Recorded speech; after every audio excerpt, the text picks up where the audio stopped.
جمع المصفوفات وطرحها يمكن جمع مصفوفتين أو طرحها إذا كان لهما الرتبة نفسها، حيث تجمع العناصر المتناظرة في حالة الجمع وتطرح في حالة الطرح. أسمعوا يا تاني، كل واحدة فيكم تطلع الحاسبة تبعها وتحل المسألة في ورقة خارجية، لإني حجمع بعدين الورق. أبلة، ويلي ما جابت حاسبتها إيش تعمل؟ ما جبتي حاسبتك؟ كم عدد الطالبات اللي ما جابوا الحاسبات تبعهم؟ باين انه بس نسايم اللي ما عندها حاسبة. طيب يا نسايم، حاطيك الحين جوالي تحلي بيه. على فكرة يا طالبات، ذا اختبار سريع، حاطيكم بس 5 دقائق لحل المسألة، حختبر فيه من خلاله تركيزكم في الدرس. ما أدري، أحس المسرح لازم يتجدد. فعلا يا أبلة فوزية، المسرح يباله تغيير لون، وكمان الستاير أحس لو ركبنا له ستاير حيصير أكتر شياكة. خلاص خلص الوقت، حسحب الحين الأوراق. نسايم تعالي وجيبي معاك الأوراق تبع زميلاتك، وكمان جيبي جوالي.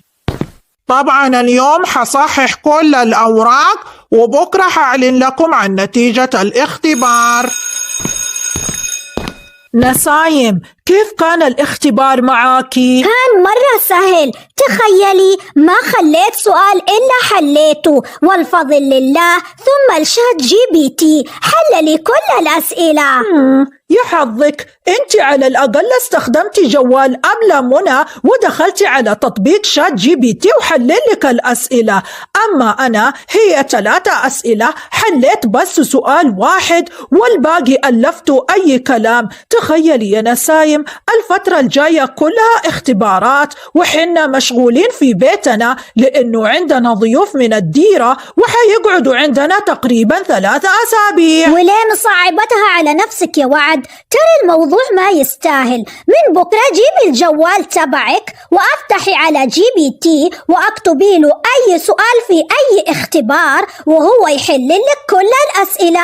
وانتوا كمان يا بنات، كل واحدة من بكرة تجيب معاها جوالها، وأنا أول واحدة حجيب جوالي. بس الجوال ممنوع يا نسايم. مين قال ممنوع؟ لو كان ممنوع كان أبلة منى ما عطتني جوالها أحل بيها المسائل. على فكرة يا أبلة فوزية، نسيت ما أقول لك، بكرة جايتنا لجنة من الوزارة عشان تراقب سير عملية الامتحانات. الله يحييهم، ما عندنا حاجة نخاف منها يا أبلة مريم، إحنا أفضل مدرسة تطبق النظام من بين كل المدارس. إيوة صح كلامك يا أبلة، الله يحفظ طالباتنا، علمناهم المبادئ الأساسية. بابا، ممكن آخذ بكرة جوالك معايا للمدرسة؟ بكرة كل صحباتي حيجيبوا جوالاتهم، وأكيد جوالاتهم آيفون 17، هذا إذا ما كان معاهم آيفون 18. أنا ما عندي مانع، ولكن إيش حتعملوا بالجوالات؟ حنا يا بابا عاملين بكرة معرض تقني لأفخم الجوالات، وكل طالبة حتستعرض أفخم جوال عندها وحتشرح إيش التقنية الجديدة اللي فيه. دام الموضوع كده، انتي عارفة أنا أمس اشتريت كفر جديد للجوال، خذيه وحطيه على الجوال بكرة، أباكي تستعرضي بيه قدام كل الطالبات وتقولي لهم إن ده الكفر مستورد وما في مثله في أي مكان.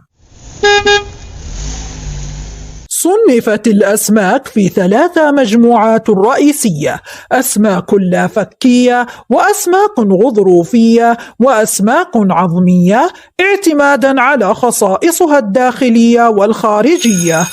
اسمعوا يا طالبات، اليوم بتجيكم لجنة، واحتمال في حصة أبلة منى، وكمان أبلة منى حتعمل لكم اختبار مفاجئ. أباكم من الحين تراجعوا الاختبار. على فكرة الحصة اللي جاية حتكون فراغ، أباكم من الحين تستغلوها بالمراجعة، فاهمين؟ إيوه. بنات، انتوا من جدكم قاعدين تذاكروا؟ جبتوا جوالاتكم ولا لا؟ ايوه جبنا يا نسايم، ولكن لازم ناخذ احتياطاتنا ونراجع. الله، ايش ذا؟ نسايم جوالك ايفون 17؟ وليه مستغربة؟ أساسا أنا كل سنة أغير جوالي ولسه ما شفتوا حاجة، ما شفتوا الكفر الجديد اللي شريته للجوال. رن الجرس، الحين حصة أبلة منى، يلا يا بنات خلونا نستعد للاختبار. أبلة جمانة دول طالبات فصلي وأنا مربية فصلهم. حبايبي الاختبار سهل ولطيف وعبارة عن 4 معادلات، ومثل ما علمتكم استخدموا أجهزتكم في حساب المسائل الحسابية.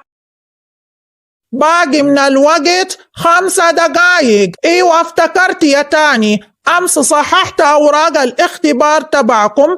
الطالبة اللي حصلت على الدرجة الكاملة وكان حلها أكتر من بيرفكتو، حلها كأنه من كتاب، الطالبة هي نسايم. ألف مبروك يا نسايم، حصلتي على الدرجة الكاملة. معلش على مقاطعتك يا أبلة منى، تسمحي لي أبا أعمل فرع على الطالبات، أبا أشوف كيف طريقة حلهم. ما عندي مانع، تقدري تراقبيهم في أي وقت. إيش ده؟ جوالات؟ إيش ده الهبل؟ الطالبات كلهم معاهم جوالات يا أبلة منى، واللي أكتر من كده فاتحين كلهم على شات جي بي تي وقاعدين يحلوا الأسئلة مع شات جي بي تي. هذا اللي علمتيهم يا أبلة منى؟ إيش؟ جوالات وكمان شات جي بي تي؟ وربي لوريكم يا تاني. لا تمثل البراءة قدام الطالبات يا أبلة منى، أنا حتأكد من الموضوع بنفسي. أبا أسأل الطالبات، يا طالبات مين سمح لكم تستخدموا دي الأجهزة اللي معاكم؟ أبلة. إيش وربي كذابين يا أبلة جمانة، أكيد في سوء فهم في الموضوع. أنا أقصد الحاسبات مو الجوالات يا طالبات. دقيقة يا أبلة جمانة، أنا حفسر لك كل حاجة. عندي طالبة حتشرح لك كل شيء. نسايم تعالي هنا. يلا يا نسايم يا حبيبتي، قولي للموجهة جمانة، انتي أمس كيف حليت الأسئلة انت وزميلاتك؟ أنا حتكلم عن نفسي يا أبلة منى. بالنسبة لي حليت كل الأسئلة باستخدام جوالك. خلاص يا أبلة منى، كفاية استهبال وتمثيل قدامي. أبلة فوزية دي المعلمة لازم تتعاقب لأنها علمت الطالبات يستخدموا الجوالات، وبكده أنا حقدم فيكي شكوى يا أبلة منى. معلمات آخر زمن. لحظة يا أبلة جمانة، صدقيني في سوء تفاهم في الموضوع، أنا مو كده. أنا مصدقتك يا أبلة منى، وحشرح للموجهة جمانة على كل حاجة. أنا عارفة إن كل ذا من طالبات ثانية واحد. اعتبروا نفسكم من اليوم كلكم راسبين في مادة الرياضيات.